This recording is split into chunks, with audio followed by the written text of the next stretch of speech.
رسول اکرم صلی اللہ علیہ وسلم کو وہ بصارت اور بصیرت عطا فرمایا تھا کہ وہ اپنے اندر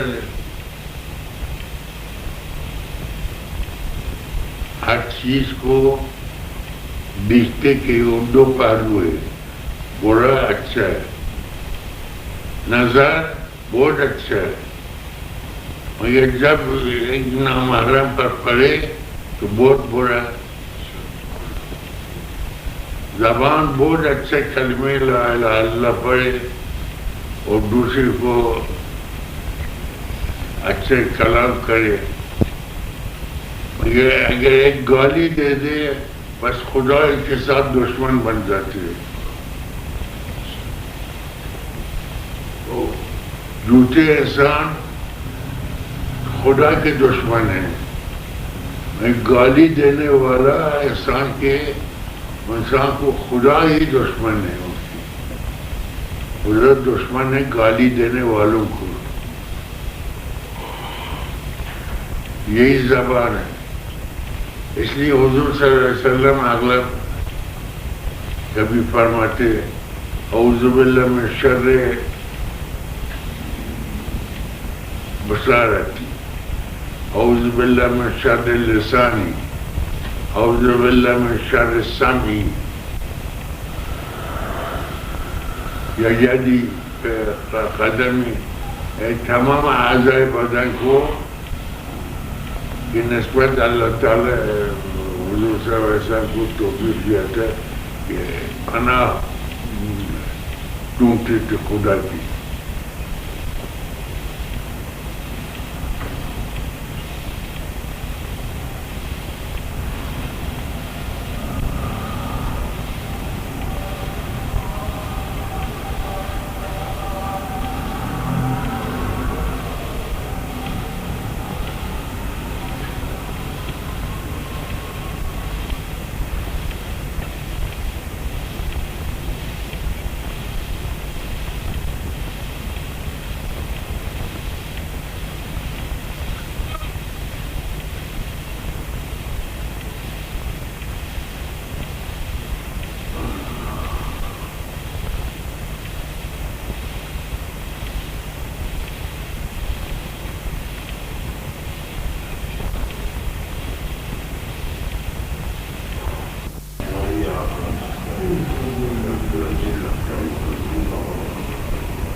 مخیر اخیار ہے۔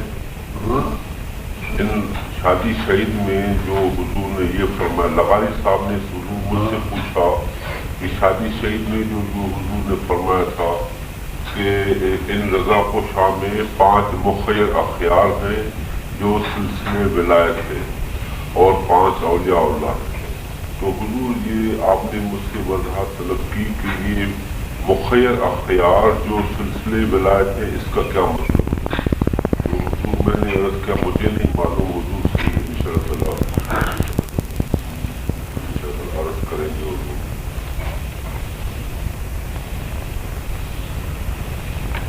اخیار ان بزرگوں کو کہتے ہیں جس کے پیچھے خیر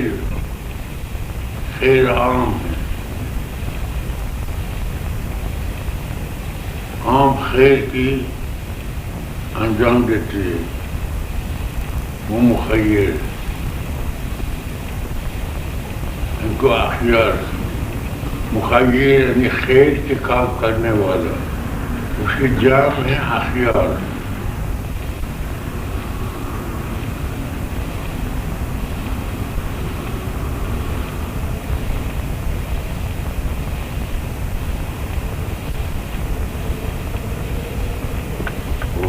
یہ جو حضور نے فرمایا تھا یہ موقع اخیار جو سلسلے ولایت ہے، یہ حضور اس کا کیا مطلب؟ ولایت مانا دوستی خدا، اولیاء اللہ دوست خدا ہے.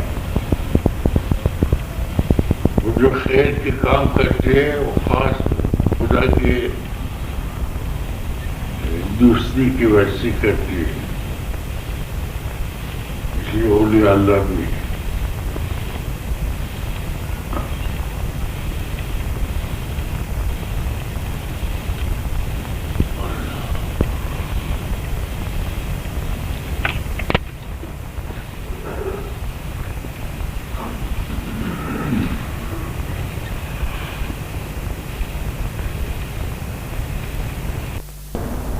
اس جگہ کے ظلم و ستم کو بیان کرتے، کیونکہ بہت سے لوگ ان کے اولادوں جوانوں کو قتل کیا تھا، اس لیے ان کے پیچھے لوگ پھٹ گیا اور جمعیت زیادہ ہو گیا.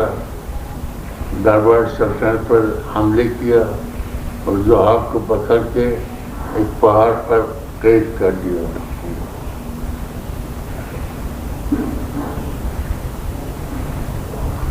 ابھی تک وہ علم خاویان ایران کے خزانے میں موجود ہے.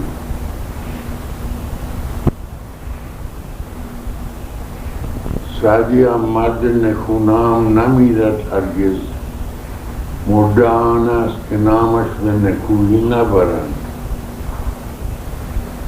شادی نکونام انسان ہرگز نہیں مرتے، کیونکہ اس کے بعد بھی ان کے نام زندے ہے. مردے وہ ہے جس کے بعد اس کے نام کو نیکی سے نہ پکارے لوگ.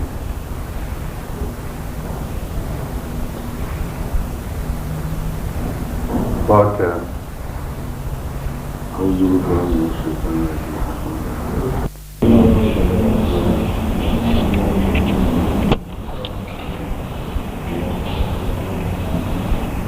جو نبی اکرم صلی اللہ علیہ وسلم کے رحلت کے دن جب رحلت فرمایا،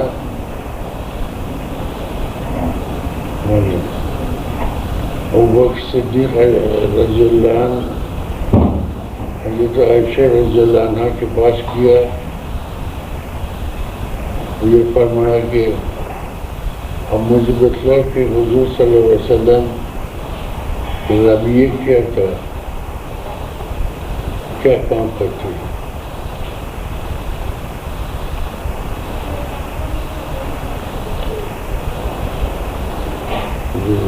حضرت عائشہ رضی اللہ عنہ عرض کرتے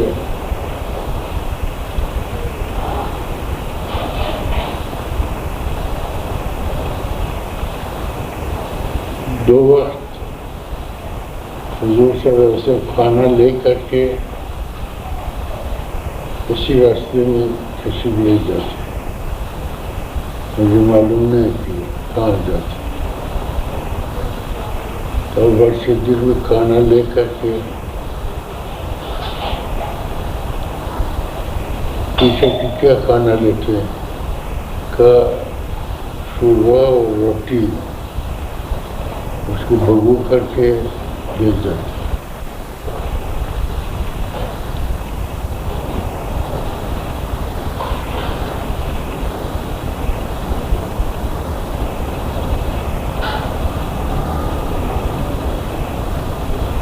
تب وہ صدیق شوربہ اور روٹی لے کے اسی راستے پر چلے گیا. ایک خرابے میں دیکھا ایک زخمی انسان کھڑے ہوئے ہیں، نالے کرتے ہیں. یہ ابو صدیق نے ارادے کیا کہ ہو نہ ہو تو یہی اسی کے واسطے حضور یوسف اللہ سے تھی. اس خرابے میں تشریف لے گیا, تھوڑا سا کھانا یہ روٹی بگو کر کے, جب وہ آدمی پیر کا آہٹ سن لیا تو منہ کھول دیا, اور وہ صدیق میں روٹی بھگو کر کے اس کے منہ میں رکھ دیا. منہ میں رکھتے ہی تو اس نے کہا اوہو کیا رسول اللہ صلی اللہ علیہ وسلم رحلت کیا ہے؟ اس نے پوچھا تم کو کیسے معلوم ہوا؟ تو کہا کہ یہ لقمہ جو تم منہ میں رکھا یہ منہ میں تکلیف ہو گیا. تو حضور صلی اللہ علیہ وسلم لقمہ اپنے منہ میں چبا کر کے نان کر کے اور پھر میرے منہ میں رکھتے تھے اپنی زبان سے. تم اپنے ہاتھ میں رکھا تو معلوم ہو گیا کہ حضور صلی اللہ علیہ وسلم اس دنیا میں نہیں ہے. یہ رحمت للعالمین تھے.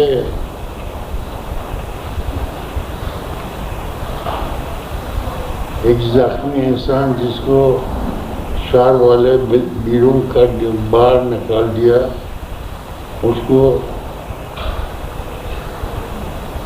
منہ میں کھانا چبا چبا کر کے اس کے منہ میں رکھتے تھے.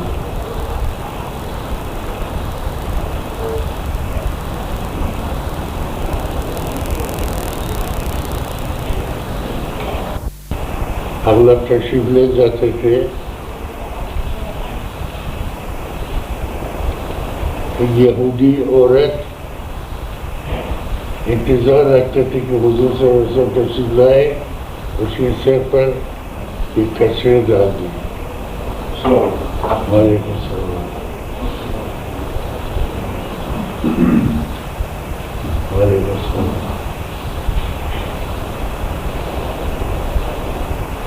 ایک دن حضور صلی اللہ علیہ وسلم اس طرف سے عبور کیا تو پھر وہ عورت کچرے نہیں ڈالا. حضور صلی اللہ علیہ وسلم نے پوچھا کہ عورت کی کیا حال ہے؟ تم نے کہا بیمار پڑے ہوئے ہیں. تو فرمایا اس کو ہمارے اوپر حق ہے, ہم کو چاہیے کہ اس کی عیادت کریں. تو خبر دیا کہ حضور صلی اللہ علیہ وسلم تشریف لائے تھے عیادت کے واسطے. اجازت دیا, حضور صلی اللہ علیہ وسلم تشریف لے گیا اندر. دیکھا وہ بخار میں پڑے ہوئے ہیں, بہت ناراض ہے.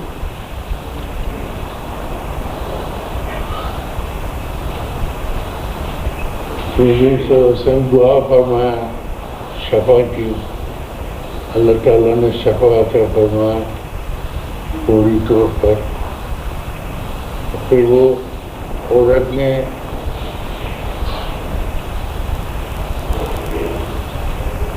کہا میں سمجھا کہ تم ابھی تمہیں بیمار پڑے ہوئے ہوں تو آیا بدلے لینا جو روزانے میں تمہارے اوپر کچرے ڈالتا وہ بدلے لینے کے واسطے ہے. یہ تو دعا کرتے ہیں. حضور صلی اللہ علیہ وسلم نے فرمایا کہ اللہ تعالیٰ مجھے پیغمبر برحق بنا کر کے بھیجا ہے اور مجھے رحمت کے وسیلے بنایا ہے. اس لیے مجھ سے سوائے رحمت کی اور کوئی انتقام ذاتی انتقام لینا نہیں ہے. تو عورت نے کہا کہ ہم بھی تورات میں سنا ہے کہ ایسا پیغمبر ہوگا جو رحمت لے کے بندوں کو دیتا ہے. اس لیے میں سمجھتا ہوں کہ تو ہی وہی پیغمبر ہوں گی. حضور صلی اللہ علیہ وسلم نے فرمایا جی میرے بھائی موسیٰ نے جو عبد التورات میں خبر دیا ہے وہ میں ہی ہوں. وہ عورت مسلمان ہوگی.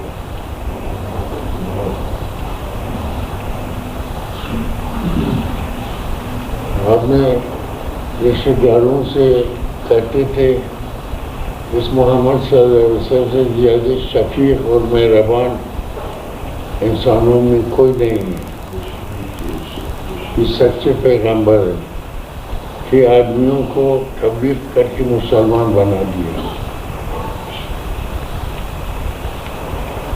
بعض مستشرقین جو کہتے ہیں کہ اسلام تلوار کے زور سے پھیل گیا ہے، ان نکات کو چاہیے کہ تاریخ کے روح سے مطالعہ کرے، تب دیکھیں کہ حضور صلی اللہ علیہ وسلم رحمت ربانی بن کر کے ان انسانوں کے اندر آیا ہے تو ہدایت لے کے آیا ہے، تلوار سے نہیں بلکہ محبت اور مودت سے لوگ مسلمان ہوتے تھے.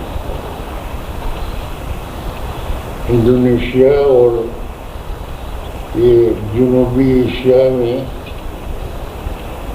ادھر کوئی اسلامی لشکر کشی نہیں ہوا، مگر کروڑوں آدمی ادھر مسلمان ہیں تو وہ کیوں کر مسلمان ہو گیا؟ مسلمان تاجروں ادھر جاتے تھے تو حسن سلوک، حسن کلام اور حسن معاملے کی وجہ سے وہ لوگ پوچھتے کہ تم کون ہے، کیا ہے، کس طریقے پر ہے؟ وہ لوگ کہتے ہیں مسلمان ہیں. مسلمانوں کے اصول یہ سچے معاملے کرے، سچے بات کرے اور لوگوں کے ساتھ حسن سلوک سے پیش آ جائے اور معاملات میں سچائی اختیار کرے. ہم مسلمان ہیں. اور وہ لوگ کہتے مسلمان کیسے بن جاتے ہیں؟ وہ کہتے پر لا الہ الا اللہ محمد رسول اللہ صلی اللہ علیہ وسلم اور 5 وقت نماز پڑھو. ان لوگوں کو سکھاتے تھے کہ کروڑوں آدمی ادھر جو مسلمان ہیں نہ لشکر اسلام ادھر گیا نہ کوئی فوج کشی ہو گیا، بلکہ تاجروں کی اور یہ فقیروں کی جانا آنے سے معاملات تبلیغ کی وجہ سے اور حسن سلوک کی وجہ سے، حسن اخلاق کی وجہ سے، حسن معاملات کی وجہ سے وہ لوگ پیرا ہو گیا اور مسلمان ہو گیا.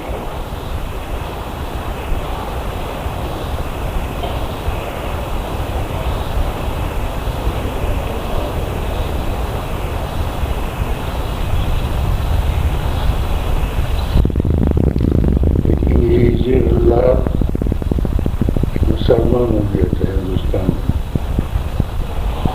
کسی ہندو نے پوچھا تو مسلمانوں نے کیا خوبی دیکھا کہ مسلمان ہو گیا؟ اور میں مسلمانوں کو دیکھ کر کے مسلمان نہیں ہوا، بلکہ میں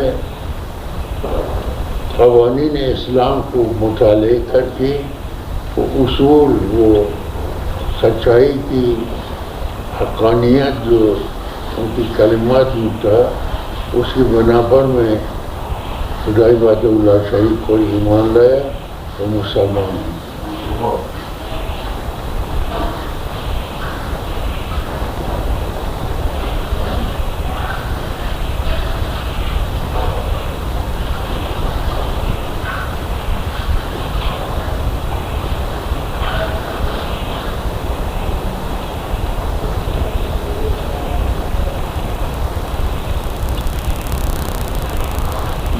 ابھی بھی وہی لامذہب وہی ہندو موجود ہے جو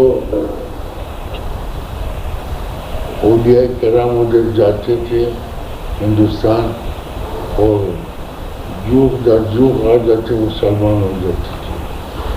یہ آج ہمارے علماء سوائے کہ آپس میں اختلاف کرے اور کرسی کے ڈھونڈے اور نامآوری کے طلبگار رہیں اور کچھ نہیں، اس لیے ان کی کلام اثر نہیں کرتی.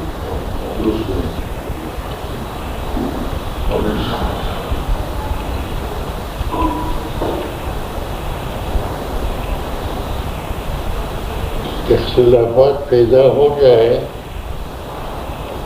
مگر حقانیت اس سے ظاہر ہونا کے واسطے، حقانیت ظاہر ہونے کے واسطے آپس میں اختلاف کر سکتے ہیں. لیکن اختلاف برائے اختلاف یہ پسندیدہ راستے نہیں ہیں. خاص کر کے بد زبانی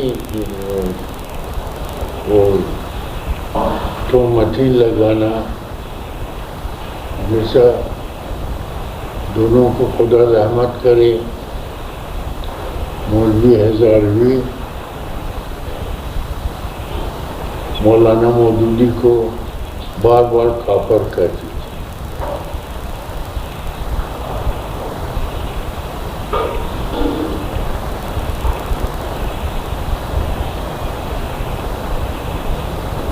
باعث بستمی جب حضرت امام جعفر صادق علیہ السلام سے رخصت ہو کر کے بستام میں آیا تو ان کی باتیں کو لوگ نہیں سمجھتے تھے، اس لیے ان کو زندیق بتلایا اور شہر سے باہر نکال دیا.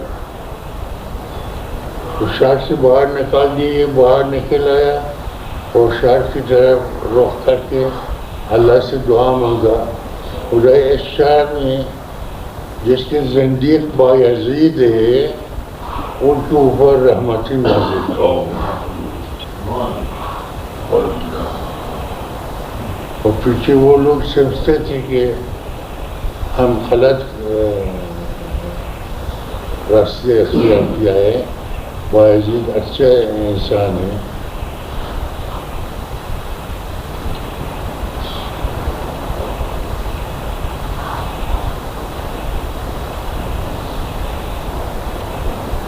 بایزید کیا کہ ہمسایہ تھا فارسی، اس کو حالت عام آتش پرست کرتے ہیں. آتش پرست نہیں ہے بلکہ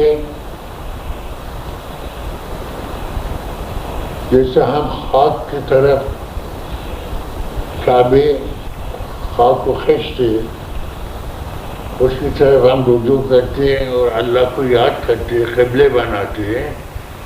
فارسی بھی آتش کو قبلے بناتے ہیں، اس کی طرف متوجہ ہو جاتے ہیں، یکسو خیالات پیدا ہو جاتے ہیں. آگ کے اوپر نظر ڈالنا، یکسوئی پیدا ہو جاتی دماغ میں. اس یکسوئی کو یزدان کی طرف متوجہ کرتی تھی، متوجہ ہوتے اور اللہ تعالیٰ کو یزدان کر کے پکارتے تھے اور دعائیں مانگتے تھے. اور چونکہ وہ زمانے آگ فراہم کرنا جیسے ماچس آگ ہے اور پیٹرول ہے وغیرہ ہے، اس زمانے یہ چیز نہ تھا. اس زمانے یہ تھا کہ دو لکڑیوں کو لے کر آپس میں رگڑتے تھے، رگڑ کر کے وہ لکڑی کے گرم ہونے سے خود اپنے اندر آگ پیدا کرتے اور وہ جل جاتے. اس کو لے کر کے ایک مکان جیسے مسلمان مسجد بناتی ہے، ایک مکان وہ آتش کدے بناتا ہے. آتش کو ایک خادم مقرر تھا کہ ہمیشہ وہ آگ کو زندہ رکھے، آگ بجھنے نہ دی. اور پھر ایک گیٹ میں ہمسائے جب کہ آگ ضرورت ہوتے تو آ کر کے اس آتش کدے سے آگ لے کر اپنے گھر کے ضروریات کو پوری کر دیتے. اس لیے ان کو آتش پرست کہتے ہیں.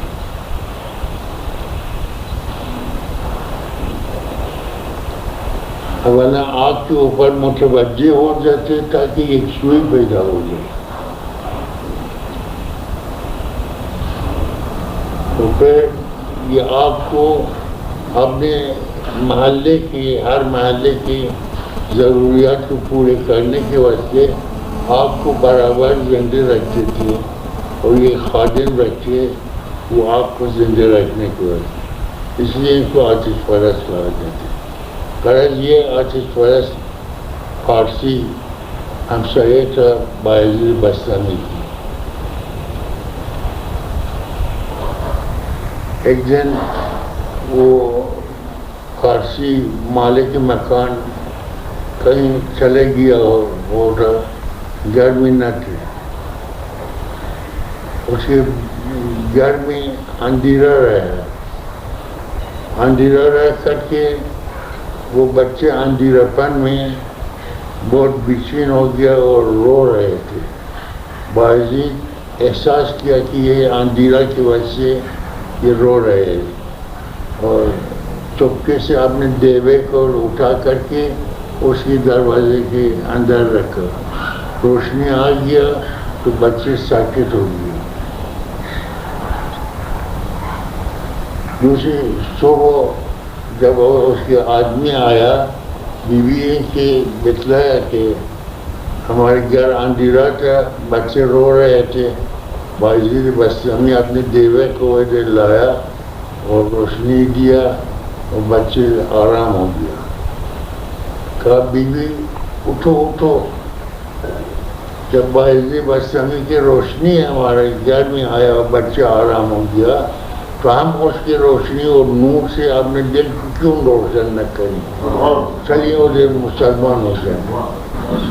چلے آیا بایزید بستامی کی خدمت میں اور درخواست کے کام کو مسلمان بنا دیا.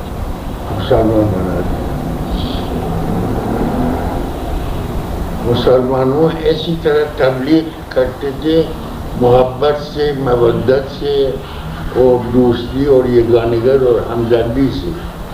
تب دوسرے لوگ متوجہ ہو جاتے.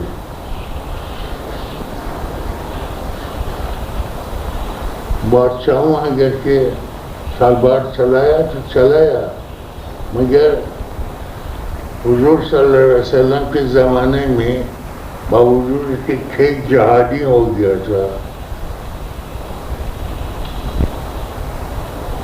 جہاد عموماً تلوار سے ہوتے تھے اور لوگوں قتل ہو جاتے، تو انگشت شمار چند آدمی قتل ہو گیا ہے. چند جہادوں کے اندر تاریخ میں نے دیکھا کہ تعداد مقرر کیا تھا 100 سے کم افراد قتل ہو گئے تھے.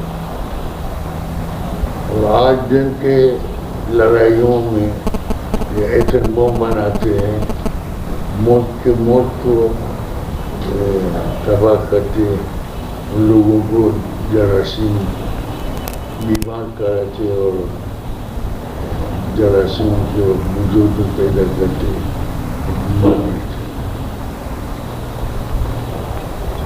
آج مہذب دنیا ہے اور اس وقت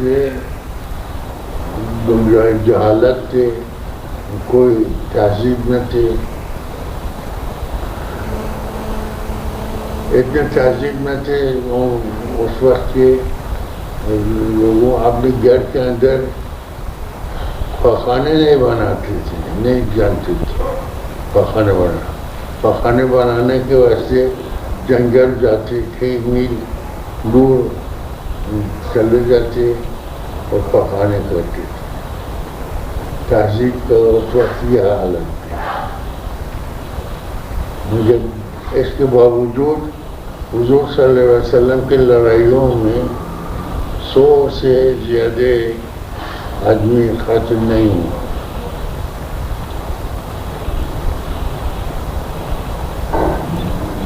مقصد یہ تھا کہ آپ لوگ حسن کلام ہو، حسن بیان سے کام لے لی، دوسری لوگوں کو متوجہ کرا دی اسلام کی طرف. یہ تبلیغ بہترین طریقے.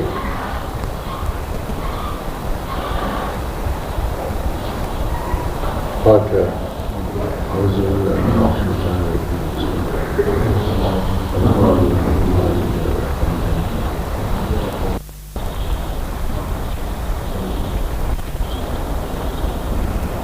ہر جاہل بھی ایک بینی کر سکتے، ایک بیان کر سکتے اور نقشبینی کر سکتے، مگر خوبیوں کو بیان کرنا یہ بڑوں کے کام ہے. ہر ایک چیز میں اور ہر ایک شخص میں کتنی ہی برائی ہو کیوں نہ ہو، مگر ایک خوبی ضرور ہے. اس خوبی کو ڈھونڈ کر کے بیان کرنا یہ بڑوں کے کام ہے، نیکوں کے کام ہے. حضرت عیسیٰ علیہ نبینا علیہ السلام حواریوں کے ساتھ ایک راستے سے عبور فرماتے تھے.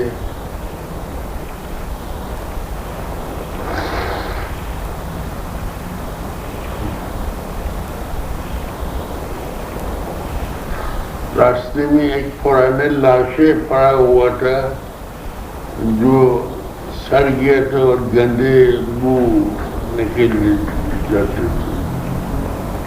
کسی حواری نے کہا کہ اس لاشے میں کتنے گندے بو نکلتی ہے. حضرت عیسیٰ علیہ نبی علیہ السلام نے فرمایا دیکھو اس کی دانتوں کو کتنا خوبصورت ہے اور کتنے سفید ہے.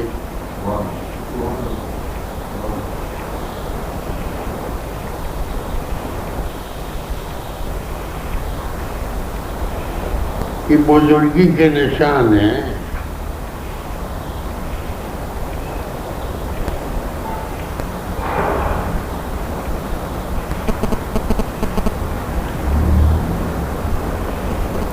اور اگر زمین کے مطابق گناہوں لے کر کے اللہ تعالیٰ کے دربار میں حاضر ہو جائیں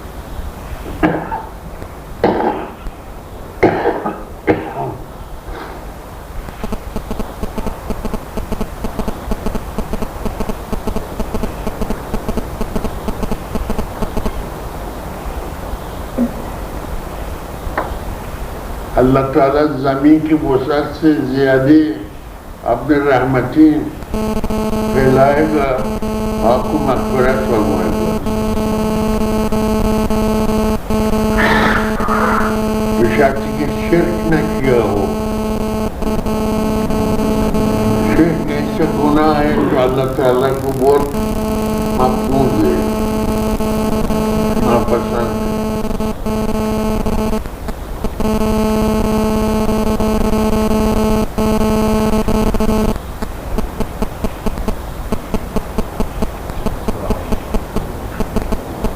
شرک کرنے والا کو اللہ تعالیٰ معاف نہیں فرماتے.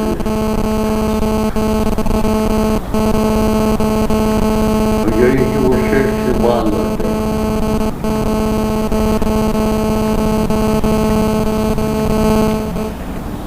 یہ وہ شرک نہیں ہے جو ہمارے ملاؤں نے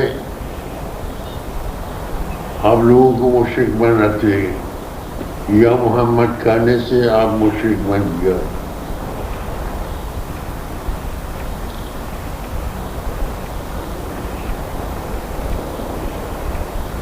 اللہ تبارک و تعالی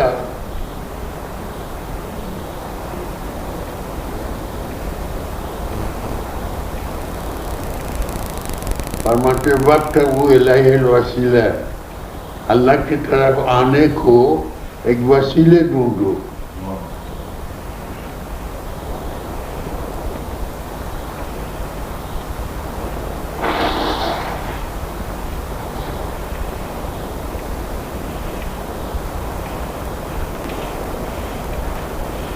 جب حضور نبی